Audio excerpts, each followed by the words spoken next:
크게 보면은 이 교육편과 실용편 이렇게 이제 나눌 수 있습니다. 그래서 교육편에는 리더자를 위한 정체성 교육이 있고요. 이 정체성 교육은 성경의 본질을 정리하는 성경 66권을 천국운동의 역사라는 관점에서 정리하는 이제 그런 내용이 있고요. 그 다음에 또 하나는 인간의 본질을 정리한 우리 G7 프로그램이 있습니다. 이 두 가지는 바로 본질을 다루는 거기 때문에 지도자들이 가져야 될 가장 중요한 것은 본질이죠. 믿음은 믿음의 본질. 이것을 제대로 모르면은 열심히 해도 중심부, 핵심부를 잘 모르기 때문에 열심은 하지만 그러나 방향성에 문제들이 생길 수가 있죠. 그 다음에 이제 G7은 바로 사람입니다. 우리는 복음을 심는 밭이 바로 사람이죠. 우리가 가진 복음의 씨앗을 심는 대상이 천사도 아니고, 뭐, 동물도 아니고, 기계도 아니고, 바로 사람입니다. 그래서 사람에 대해서 정확하게 이해를 해야 그 밭을 잘 사용할 수가 있고, 치료할 수가 있고, 그러는 거죠. 우리가 이제 그래서 이 G7은 인간의 본질을 아주 잘 정리한 그런 내용이에요. 이렇게 하고 그다음에 이제 지도자들은 이 두 가지를 이제 훈련을 합니다. 그다음에 이제 성도들한테는 이제 이것을 요약해서 만들어진 이제 교육 프로그램 있죠. 바로 투스텝으로 이루어진 제자훈련 프로그램인데요. 이 속의 정체성을 기반으로 해서 만들어진 겁니다. 그래서 교육편이 이게 1번, 특히 세가족반부터 시작을 해서 기초반, 중급반, 그 다음에 또 사역자반, 고급반, 사역자반까지 이렇게 돼 있고요. 그 다음에 이제 응용편이 또 2-1, 그래서 투스텝으로 이루어져 있는데 응용편이 한 15권 정도 돼서 우리 생활 속에서의 인간관계라든지 뭐 여러 가지 부분들을 이렇게 다룰 수 있는 이제 그런 내용들을 우리가 오늘도 제가 오전에 이제 상담을 하면서 이제 그 책 두 권을 줬어요. 그게 뭐냐면은 대화법과 그다음에 부부 교실, 부부인데 대화법하고 부부 교실. 그래서 이 두 가지를 읽어보면은 거기에 뭐 필요한 이야기가 다 들어 있으니까 그거 읽어보고 그다음에 그걸 활용하고 이제 또 응용할 수 있고 그걸 읽어보고 와서 또 상담을 하고 이제 이렇게 이제 하면 아주 수월해지죠, 이게. 그래서 네, 그렇게 투스텝으로 제자 훈련 프로그램이 만들어져 있고요.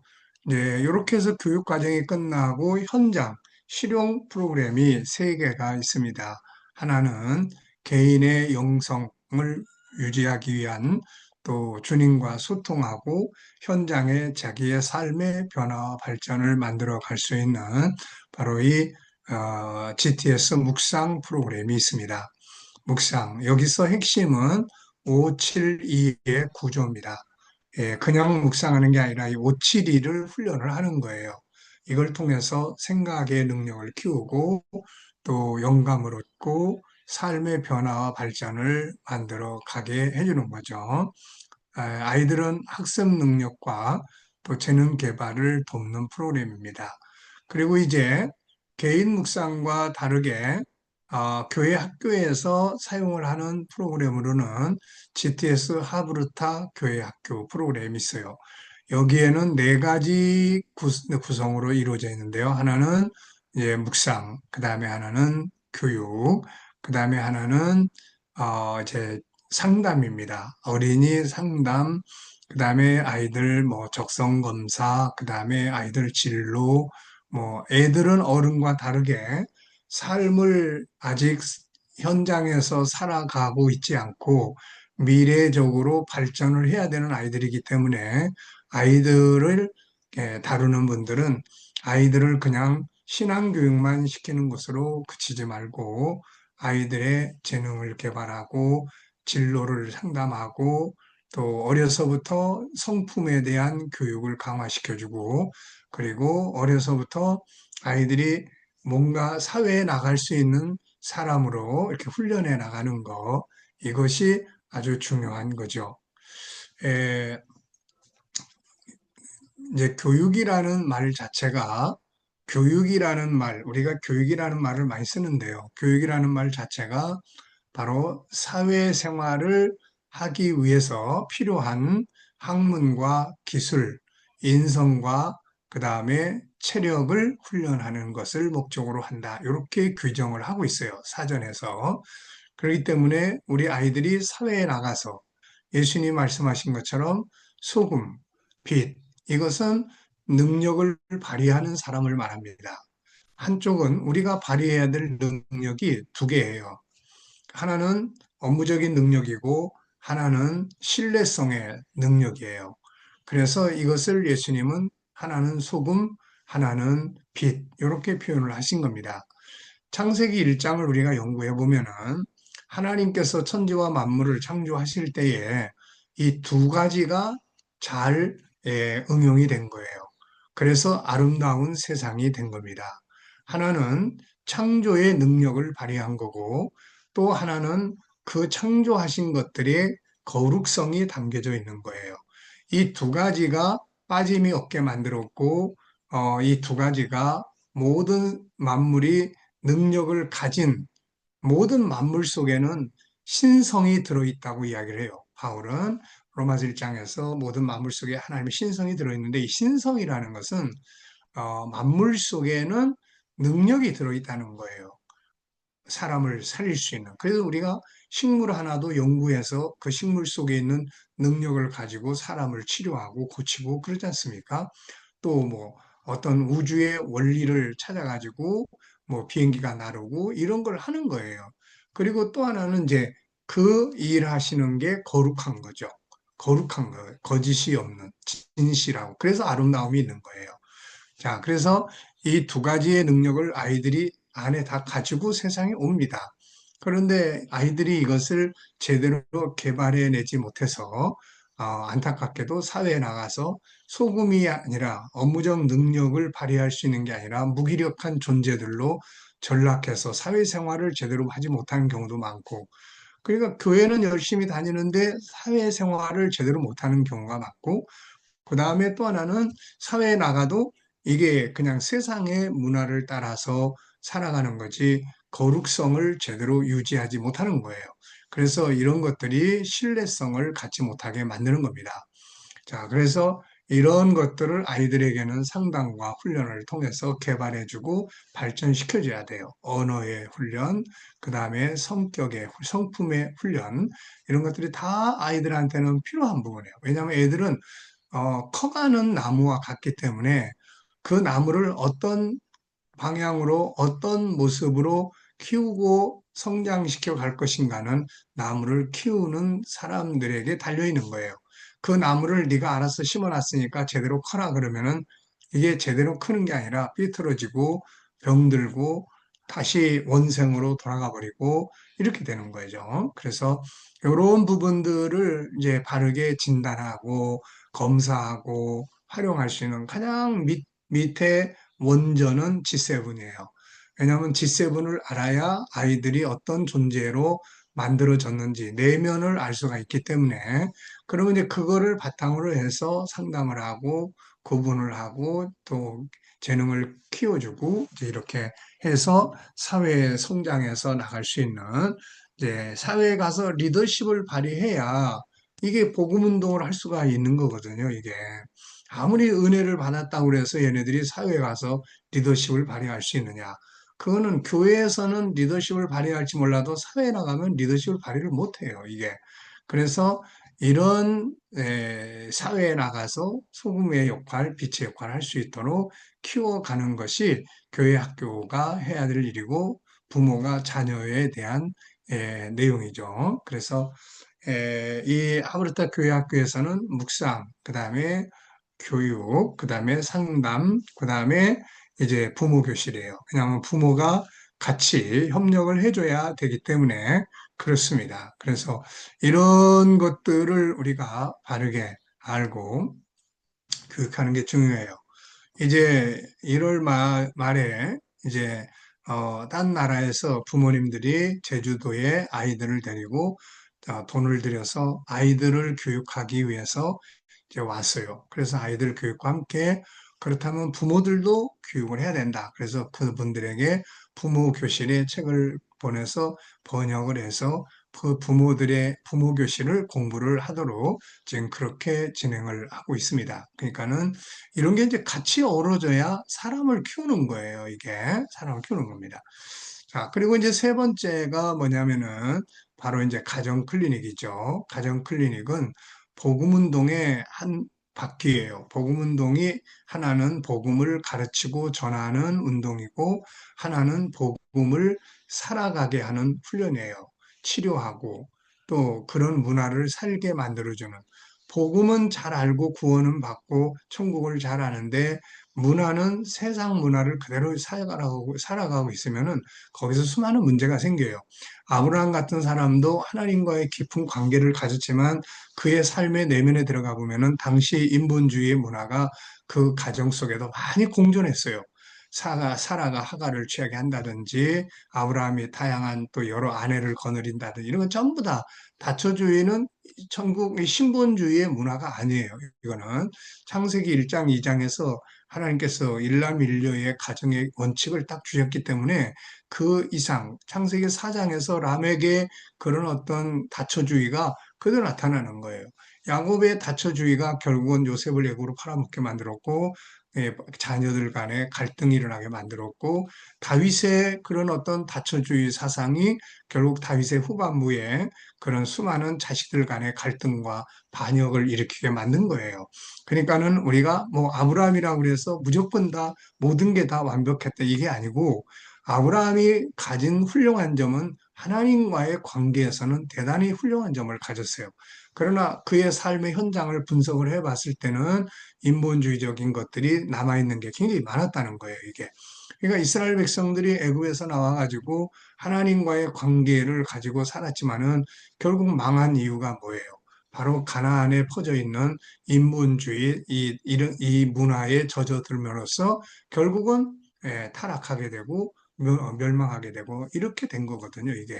그러니까 우리가 이제 이런 부분들을 바르게 알고 가정 클리닉은 치유의 사역이고 그다음에 문화의 사역이에요. 그래서 이 두 가지가 제대로 이루어지지 않은 데서 수많은 문제가 생겨요. 부부 상담을 하다 보면은 그 서로에 부딪히고 충돌하고 하는 것들이 전부 세상 방식이에요. 이 성경적 방식이면 그렇게 하면 안 되거든요. 근데 전부 세상적 방식을 가지고 사는 겁니다, 다. 여기서 부딪히고 어떤 부분은 상담하러 와가지고 거기서 또 싸우는 부부도 있어요. 그러니까는 이런 문제들이 왜 생기느냐면은 바로 자기가 가지고 있는 문화, 요 인본주의 문화, 이거 바꿔야 되는데 이걸 지키려고 하고 있는 거예요. 이걸 지키려고 하는 데서 갈등이 벌어지고 있고 상대방을 자기의 그런 문화권으로 끌어들이려고 하는 데서 여기에 갈등이 있고 부딪힘이 있고 이렇게 되는 거거든요, 이게. 그러니까 이런 것들을 치료하고 우리가 이 가정 클리닉이라고 해서 꼭 개인의 어떤 심리 치료에만 목적이 있는 게 아니에요. 삶을 치료하고 대화법을 치료하고 서로 대화하는 걸 치료하고 또 어떤 부분은 이야기를 나누다 보면은 남편이 이야기하는 부분에 대해서 아내가 항상 부정적으로 해석을 해요. 부정적으로.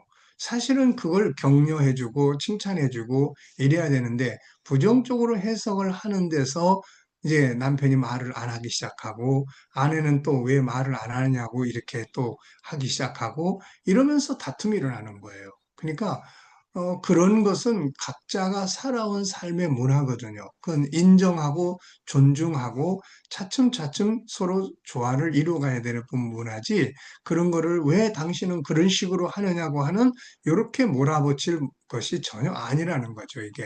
그러니까 이런 치유 운동, 문화 운동이에요. 그래서 우리가 천국 복음을 정체성을 가지고 열심히 가르치고 전하고 하는 것은 이제 복음 운동의 두 바퀴와 같은데 이게 하나의 바퀴예요. 복음의 본질을 가르치고 예수님이 천국을 가르치고 전파하시고 한 것은 그 영역이에요. 그런데 예수님의 사역은 가르치고 전하는 사역으로 끝나는 게 아니라 삶의 현장으로 가서 뭐가 있었냐면은 이걸 현장에서 사용하는 운동을 하신 거예요. 그래서 치유가 있었고 사회 문화 운동이 있었어요. 정치 운동을 한 게 아니라 문화 운동을 한 거예요.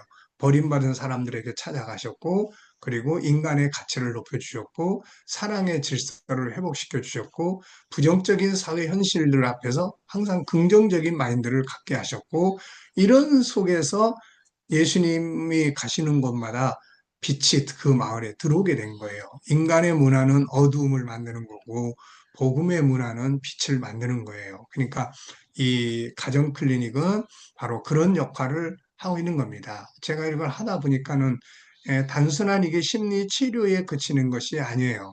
가정의 문화를 바꾸고 부부의 살아가는 방식을 바꾸고 서로 대화하는 방법을 치료해서 바꾸고 이런 것들을 통해서 건강한 가정, 복음을 가진 가정, 천국인으로서의 그런 삶을 살아가는 가정을 이룰 수가 있게 되는 거거든요, 이게.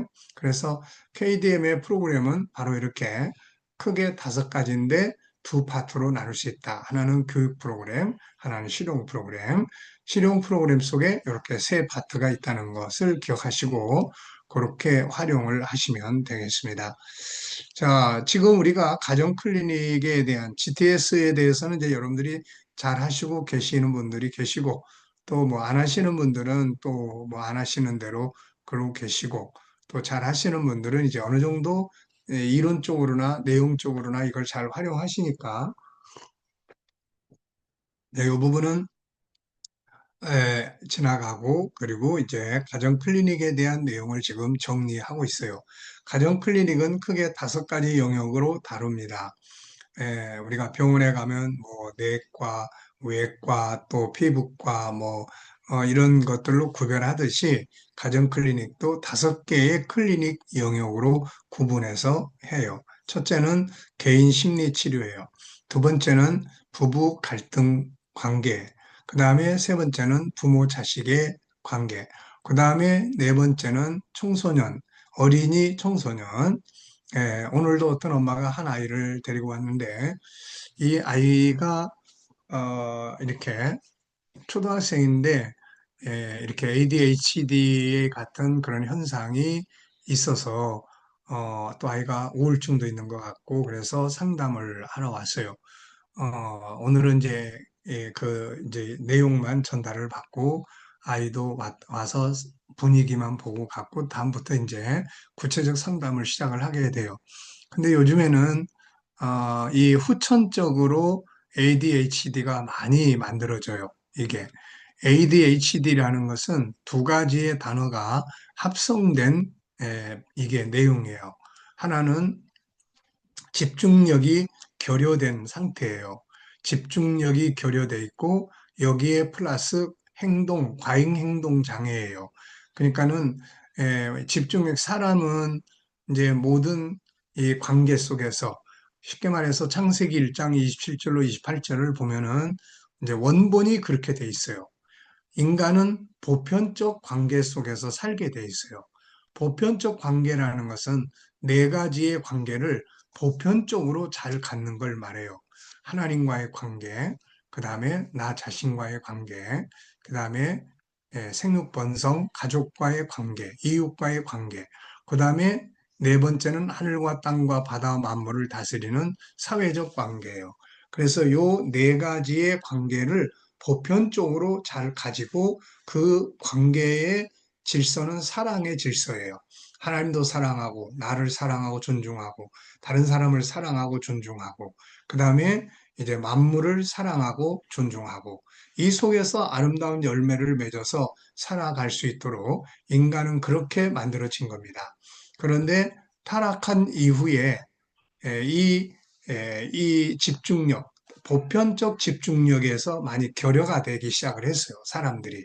어느 한 가지에만 몰두하기 시작했고, 그 영역이 이제 스마트폰이 등장을 하면서 훨씬 더 강해진 거예요. 그러다 보니까 아이들이 아기 때부터 제가 아기 엄마들을 교육을 하면서 제일 많이 주의하는 것은 아기 때 절대로 스마트폰을 쥐어주지 말라는 겁니다. 아기 때는 이미 생각이나 이런 게 그 안에서 형성되는 뇌에 이 쉽게 말하면 큰 뇌의 덩어리 하나가 이제 비어 있는 그런 이 그릇이라고 생각을 하면 그게 이제 안에 들어 있는데 여기다가 이제 하나씩 하나씩 구조를 쌓는 거예요. 하나씩 하나씩. 그래서 이 구조가 다양하게 보편적으로 구조가 만들어져야 되거든요. 그런데 여기에 어느 것 하나가 아주 강력한 힘을 가진 하나가 싹 들어와요. 그래가지고 그 내의 공간을 싹 차지해버려요. 그러면 이제 다른 것들은 다 싫어합니다.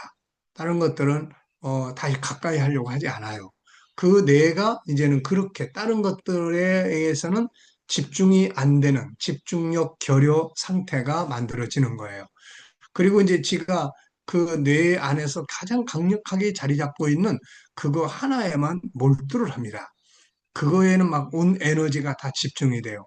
그런데 과잉 행동이 왜 나오냐면은 그게 너무 과잉적으로 지나치고 그거를 하지 말라고 했을 때는 이제 막 욕을 하고 주먹질을 하고 그리고 이제 원수처럼 대항을 하는 거예요. 그래서 이런 부분들이 스마트폰이 등장을 하면서 많이 만들어지고 있는 거예요. 요즘 애들 쳐놓고 길을 가면서도 그렇고 뭐 심지어는 학교에서도 그렇고 다 스마트폰에 집중하잖아. 이 ADHD가 안 생기는 게 이상한 거예요, 이게. 그러니까는 이런 부분들을 집에서 부모가 알아야 돼요. 알고 그걸 어떻게 지도하고 어떻게 이끌어가고 또 교회 학교나 이런 데서도 아이들을 상대할 때 이런 부분들을 어떻게 지도하고 해야 되는 이런 걸 이제 알아야 되거든요, 이게. 그래서 아이들에 대한 그런 부분들을 이렇게 이제 상담하고 하는 영역입니다. 네 번째 영역이. 그 다음에 이제 다섯 번째 영역이 바로 신앙의 영역이에요. 그래서 신앙 상담 혹은 신앙 교육 이런 것들을 이제 상담을 하다 보면은 제가 그 지금 새로 만들어진 이 프로그램들은 상담하는데도 굉장히 유익하게 사용이 되더라고요, 이게. 그래가지고 신앙 상담을 할 때 신앙인들 같은 경우에 제일 많이 활용하는 것이 아예 하나님의 형상이에요. 하나님의 형상. 본래 인간이 어떻게 만들어졌는지. 그러니까 이게 성경 공부하는 거예요. 그래서 이런 부분들을 가지고 가정 클리닉을 운영을 한다 하는 것입니다. 자, 그 속에서 이제 지금까지 우리가 첫 번째 내용을 이제 공부를 해왔어요. 첫 번째 내용을 공부를 해왔는데 오늘 이제 그 심리 상담의 영역에 대해서 우리가 살펴봤어요. 그래서 어, 대략적으로 가장 간략하게 이 가정 클리닉에서 잘 다뤄놨고 지금 그거를 조금 더 확장해서 응용편에 있는 5권, 6권을 우리가 지금 살펴보고 있습니다. 그중에서 지금 5권에서 지난주까지 6과까지 했어요. 그래서 7과, 8과를 마치고 또 한 과 정도 더 넘어가서 진행하도록 그렇게 하겠습니다. 그래서 여기서는 2권, 2-5권과 2-6권이에요. 우리가 심리 상담을 다루다 보면은 세 가지의 영역으로 이거를 나눕니다. 하나는 사전 심리 건강 관리하기, 사전 심리 건강 관리하기. 관리를 안 하면 안 돼요. 이게 관리를 안 하면, 네. 관리를 안 하면, 네. 이게 사람이 어, 이 심리 질병이라는 게 보편적 특성을 가지고 있어요. 무슨 말이냐면은 창세기 3장에서 인간이 범죄하고 쫓겨났어요. 이때부터 인간은 심리의 질병에 이제 시달리기 시작을 합니다. 당신은 그런 학문적 용어만 안 나왔을 뿐이지 가인이 아벨을 죽인 것도 알고 보면은 심리적 문제예요, 이게. 그 안에서 분노가 조절이 안 되는 분노 조절 장애. 그럼 왜 이런 현상들이 발생을 했느냐?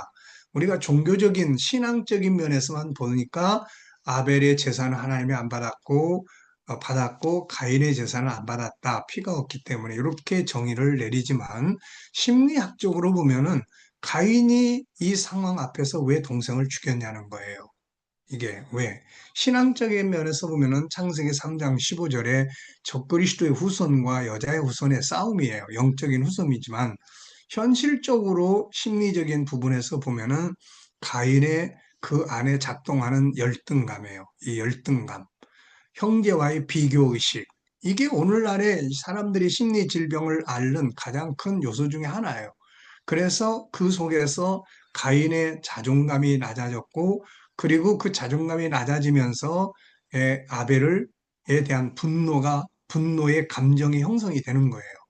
그리고 분노의 감정이 형성이 되는데 이거를 컨트롤해서 해체시켰으면 되는데 가인은 그 덩어리, 그거를 감정의 덩어리를 그냥 행동으로 옮겨버린 거예요. 오늘도 제가 영상을 촬영하면서 많이 이야기한 게 그런 부분이에요. 자존심과 자존감의 문제, 감정과 정보의 관계, 그리고 이 감정을 멈추게 하고 감정을 컨트롤하는 훈련, 이런 것들이 돼야 되거든요, 이게. 이런 게 안 되면은 안 됩니다. 그러니까는 그런 부분들이 있어요. 그래서 우리가 사전 심리 건강 관리, 그 다음에 심리를 아프게 하는 장애 요인들이 있어요. 이런 걸 미리미리 제거를 해주면 심리 건강하게 살아갈 수 있게 만들어줄 수가 있는 거죠. 그리고 세 번째가 이제 아픈 사람들을 치료하는 이런 거예요. 우리 G7은 사회 심리학보다 사람의 심리를 치료하는데 훨씬 효과적입니다. 왜냐하면 내용이 아주 단순하고 쉬워요. 어려운 게 없어요, 이게. 그러면서도 아주 효과적이에요. 그래서 사회심리학은 하나님이 없는 인본주의자들에 의해서 만들어진 거지만은 이 지금 우리 G7은 창조주 하나님의 창조의 원리를 따라서 정리된 거예요. 쉽게 말하면 성경 공부죠. 인간에 대한 성경 공부예요.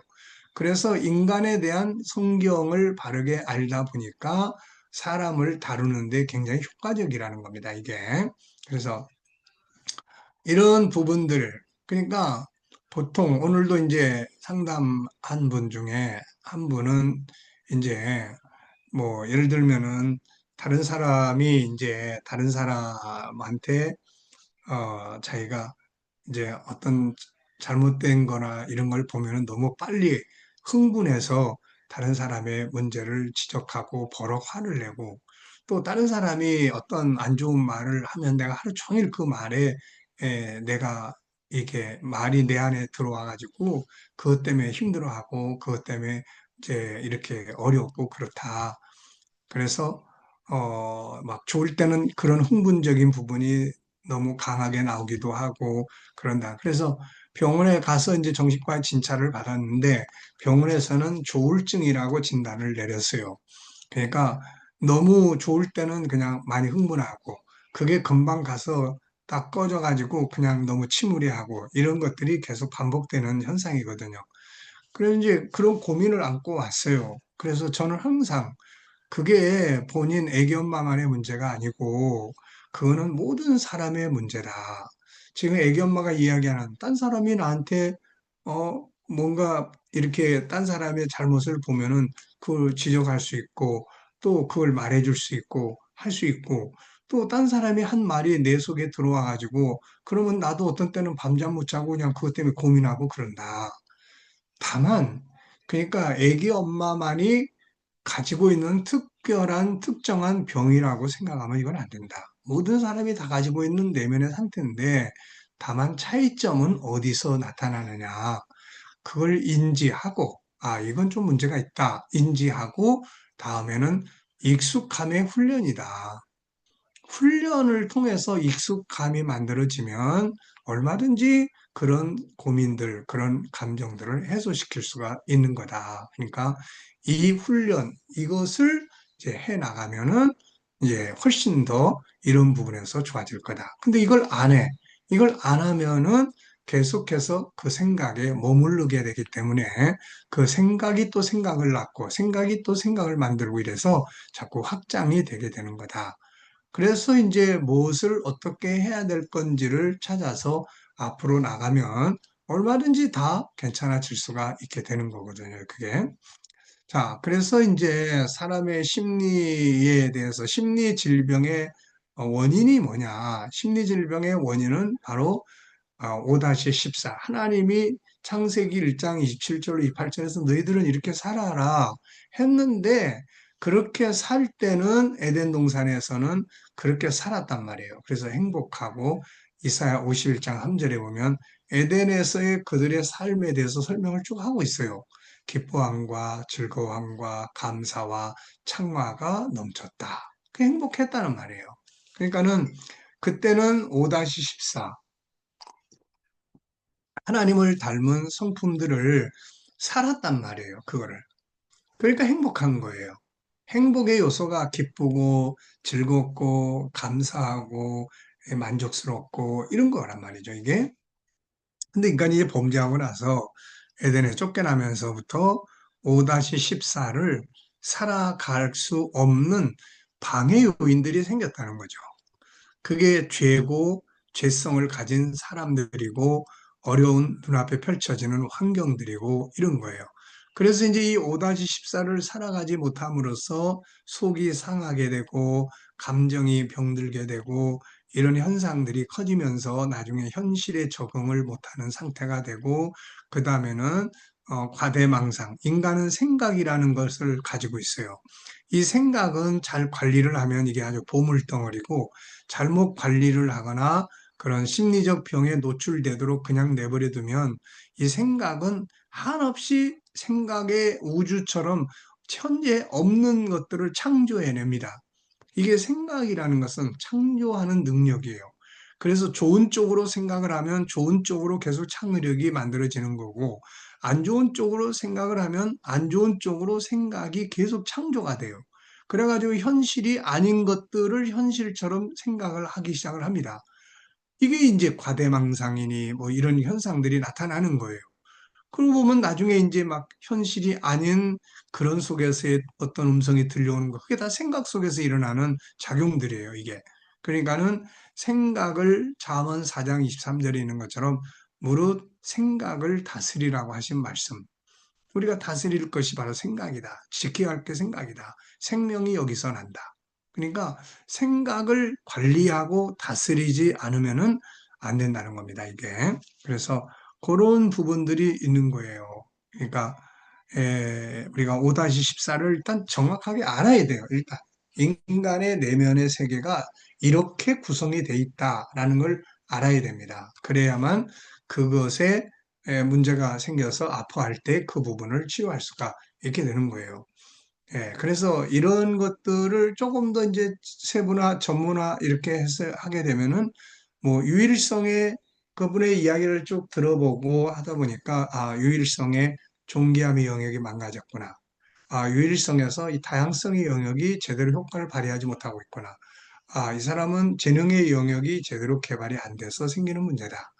이런 것들이 이제 다 이제 진단을 할 수가 있는 거거든요. 그러면은 그 5-14를 이 사람한테는 유일성의 존귀함의 영역을 활용할 건지 생각의 기능에서 뭐 인격성에서 생각의 기능을 활용해서 치료를 할 건지 그렇다면 생각의 기능을 사용한다면은 생각하는 방법이랄지 생각하는 능력이랄지 생각의 양면성이랄지 생각과 관계된 이제 G7에서 제시하는 것들을 바르게 알면 그런 부분들을 코치해 줄 수 있고 조언해 줄 수 있게 되는 겁니다. 자, 이렇게 해서 이제 치료를 해 나갑니다. 그래서 우리가 치료하는 치료의 방법은 크게 세 부분이에요. 하나는 영적인 방법이 있고, 이건 믿는 사람들을 대상으로 하는 거죠, 주로. 그 다음에 또 하나는 상담입니다. 5-14를 중심으로 상담을 통해서 치료를 해 나가는 거예요. 그 속에서 대화법이 필요한 사람은 대화법을 교육도 하고, 인간관계법을 훈련한 사람은 인간관계법도 훈련을 하고, 자기 방어법이 필요한 사람은 방어법도 교육을 시켜주고, 자기 자존감을 높여야 될 사람들은 자기 존중법 15가지도 훈련을 해주고, 자기만의 행복 프로그램을 짜야 될 것 같은 사람들은 행복 프로그램도 있어야 되고, 이렇게 되는 거예요. 그래서 5-14를 다시 회복시켜주는 것이 우리 G7의 심리 치료의 중요한 방법들입니다. 자, 그래서 이 5권에서는 2-5, 이 5권에서는 자, 5권에서는 총 이렇게 정리를 했어요. 이보다 더 심화적인 내용은 이제 G7의 원본이 심리 질병 치유에 관계된 내용이 5권이 있습니다. 자유의 본능이고 자유의 기능, 그 다음에 심리 치료에서 1, 2, 3권이 있고 그 다음에 아픔마음 치유 교실이 하나 있어요. 그 다음에 응용 저 1권의 부록이 하나 있습니다. 그래서 총 6권의 책이 심리학 속에 들어 있으니까 필요하시면은 그것까지 쭉 읽어보시고 그렇게 하시면 돼요. 그래서 여기서는 심리질병의 본질적 원인 아시겠죠? 현실적 원인, 뭐 다양한 스트레스성 또 뭐 거기에 쭉 소개들을 다 했으니까 보시면 되고요.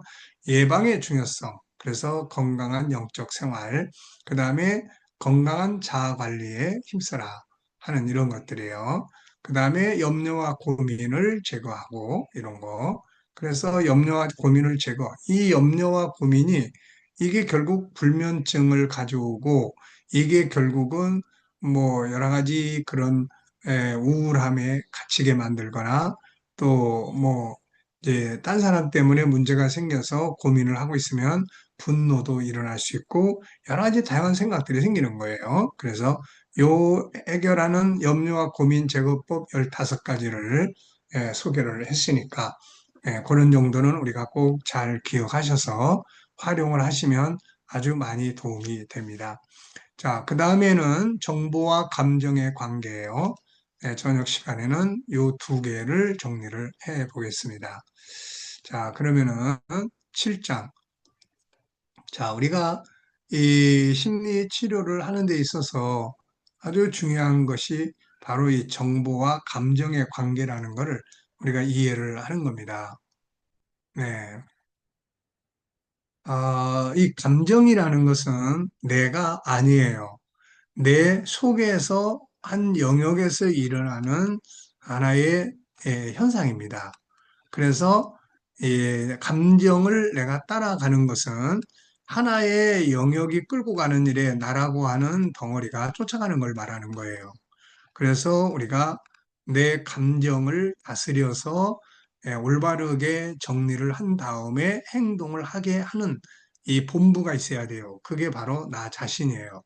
그러니까는 우리가 이런 것들을 훈련을 좀 하고 그렇게 해서 이 감정이 나를 끌고 가는 게 아니라 내가 감정을 컨트롤하는 이제 이런 훈련을 해야 되는 거죠. 이런 것들은 많은 사람들이 우리 특히 기독교인들이 은혜 받으면 그냥 다 되는 줄 알아요.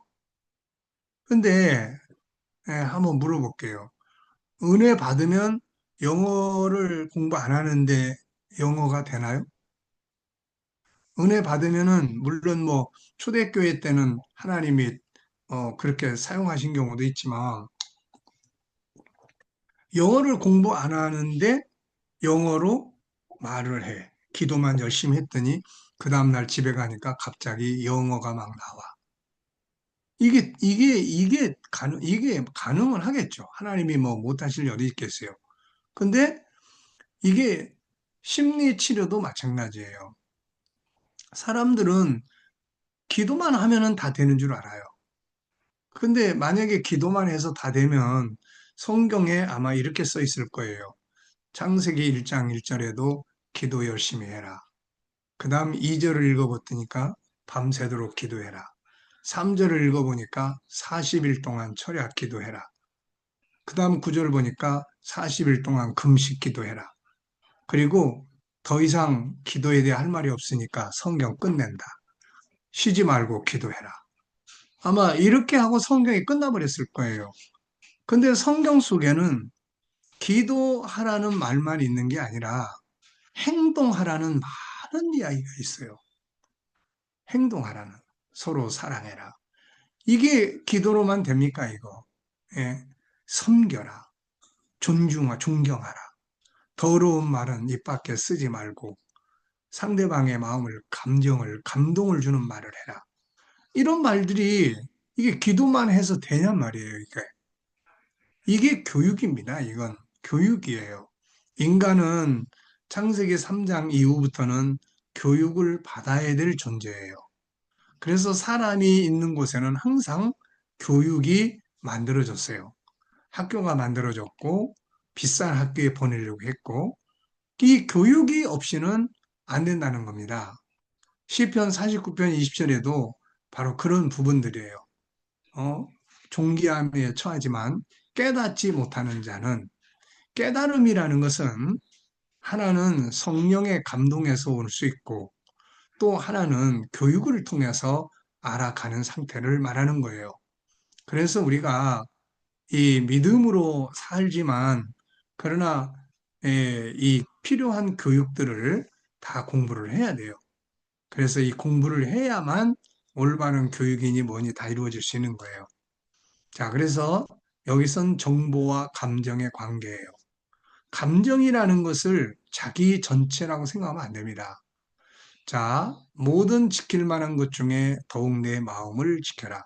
생명의 근원이 여기서 난다. 마음이라는 건 생각, 감정, 정신, 뭐 이런 걸 이야기하잖아요. 자, 그래서 이거를 지킨다는 것은 컨트롤 한다는 말이에요.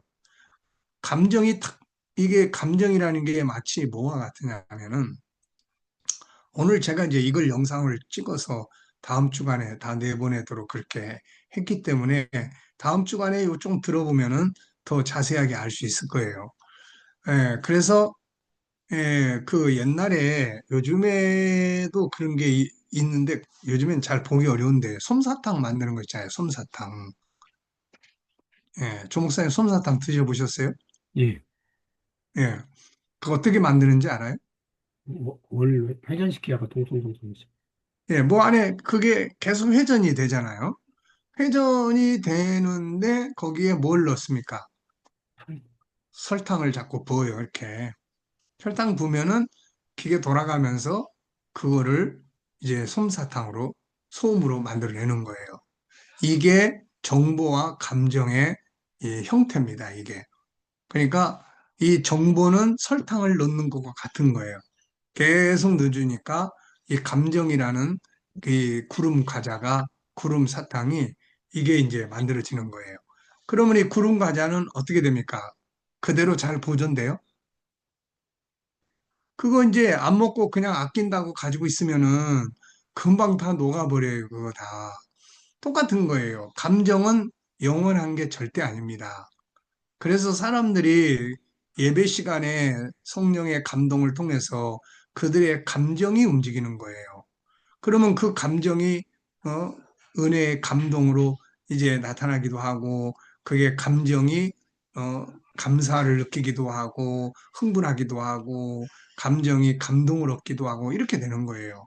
근데 그게 문 열고 딱 나가는 순간 그 감정이라고 하는 그 속에 담겨져 있는 이 솜사탕이 싹 녹아버려요, 이게. 녹아버리니까 결국 밖에 나가면은 집에 가면은 아무것도 남아있는 게 없는 거예요. 내 감정은 벌써 어디로 향해 가고 있냐면 집에서 열받게 하는 아들한테 가 있든지 아니면은 뭐 남편한테 가 있든지 교회에서 은혜 받고 와가지고 그냥 그 은혜의 솜사탕에 싹 녹아버리고 그렇게 되는 거예요. 그래서 남편이라는 정보가 내 눈에 딱 띄는 순간 내 감정은 또 그냥 싸납게 바뀌는 거예요, 이게. 그러면 이제 성질내고 막 그러면 남편이 또 뭐라 그럽니까? 또 정보를 새로 집어넣어. 어떤 정보를 거기다 쏟아붓냐면은 야 오늘 교회 가서 뭐 네 목사가 그 집에 가서 남편 싸우라고 그러디 요렇게 이제 정보를 한마디 싹 집어넣어요. 그러면 이제 거기서 또 이게 감정이 또 이제 또 새로운 뉴 솜사탕을 또 만들어냅니다. 이게 먹었다가는 폭발하는 그런 솜사탕을 또 막 만들어내죠. 이렇게. 그러니까는 이런 부분들을 우리가 잘 알고 훈련을 같이 해야 돼요. 제가 참 이 G7 이 치료, 심리 치료를 하면서 참 성경의 그런 그 다양한 부분을 많이 이제 알게 됐는데 그 중에 하나가 뭐냐면은 싸워서 이 믿어서 용서받는 죄의 죄사함의 방법이 있고요. 심리학적으로는 죄를 용서하는 게 아니라 용서받는 게 아니라 싸워서 이겨야 되는 거예요, 이게. 내가 죄와 싸워서 이기지 않으면 결국 그 영향을 내 심리가 그대로 받아요, 이게. 그러니까는 우리가 예수를 믿음으로 죄 사함을 받는다. 이거는 믿음으로 받는 거예요. 그리고 이거는 천국 가게 만들어 줍니다. 근데 이게 현실 속에서는 내가 예를 들면은 내가 화를 막 냈어. 제가 오래전에 중국에 연길에 가서 집회할 때 그 연길교회에서 집회를 하는데 이 마태복음 5장에 그 이야기를 하게 됐어요. 살인하지 말라. 그러면서 예수님이 형제에게 분노하는 것은 살인이다. 라고 말씀하시는 이야기를 하게 됐는데, 그랬더니, 어떤 그 교인이 앞에서 한 500명 정도 모인 데서 그 앞에서 분이 울고 있는 거예요. 어? 그러면서 예배 끝나자마자 제 손을 붙잡고, 목사님, 제가 오늘 살인을 하고 왔습니다. 그러는 거예요. 그래가지고 난 진짜 사람 죽이고 온 줄 알고 깜짝 놀랐는데 남편한테 그렇게 화를 내고 와서 오늘 그 말씀이 자기를 이렇게 힘들게 하고 있다라고 이야기를 하는 거예요. 그러니까 우리가 화내는 것, 예수 믿으면 사함 받아요, 못 받아요? 받습니다. 근데 이게 제사함 받았으면 그다음부터 화 안 납니까? 네. 어때요? 말 좀 해보세요. 화 안 나요? 납니다. 예, 예수 믿고 제사함 받고 왔는데, 교회에서는 이제 나는 의입니다. 나는 의입니다. 그러고 외치고 이제 왔는데, 집에 오니까 화가 확 나는 거예요. 빈둥빈둥 놀고 있는 아들을 보거나 남편을 보거나 뭐, 그러니까 막 열받아가지고, 아이고, 이놈의 속 짓고서 그러면서 열받아가지고 이제 막 화가 나는 거죠. 그러면 지옥 갑니까? 예, 이거 제사함을 받는 거예요. 근데 여기서 나는 이 화는 죄사함 받음으로 끝나는 화가 아니에요, 이게. 이거는 내가 분노하지 말고 그 속에서 온유로 싸워서 잘 극복을 하고 이겨야만 평화가 만들어지는 그런 거란 말이죠, 이게. 그러니까 이게 심리학적으로는 죄는 로마서 12장이 딱 맞는 말씀이에요. 로마서 12장에서는 바울이 로마서 앞에 3장이니 4장이니 전부 다 거기서는 뭘 이야기합니까? 믿음으로 의롭게 되는 걸 이야기하잖아요. 그런데 로마서 12장으로 딱 가보니까 선으로 악을 이기라 이렇게 이야기를 하고 있단 말이에요, 이거. 그러니까 선으로 죄사함 받는 게 아니고 믿음으로 죄사함 받는 걸로 끝나는 게 아니고 현실의 삶을 이게 치유하고 만들어 나가기 위해서는 이게 죄를 이기는 훈련을 해야 되는 거예요. 그래서 이런 것들이 다 어디서 오느냐면은 전부 이런 데서 생기는 거예요, 이렇게. 그래서 분노라는 것을 이기려면 어떻게 해야 됩니까? 뭔 훈련을 해야 돼요? 믿음으로 제사함 받는 거야, 뭐, 다 이제 이루어지는 거니까. 근데 이 화 잘 내는 것 때문에 부부가 맨날 싸우고, 부모 자식 간에 갈등 생기고, 서로 그냥, 사이도 안 좋고, 맨날 이러니까. 그러니까는 이거는 내가 싸워서 이겨야 될 부분이지, 믿어서 제사함 받는 부분이 아니라는 거예요. 제사함 받음으로 끝나버리면 되지만, 그거는 천국 갈 수 있는 거고, 그런데 현실 속에서는 이 죄를 선으로 이겨야 돼요. 그러려면 뭘 해야 돼요? 이 사람은 온유 훈련 많이 해야 됩니다. 온유 훈련 플러스 그다음에 자기 방어 훈련 플러스 대화법 플러스 그다음에 관계법 훈련해야 돼요. 이렇게. 이걸 하면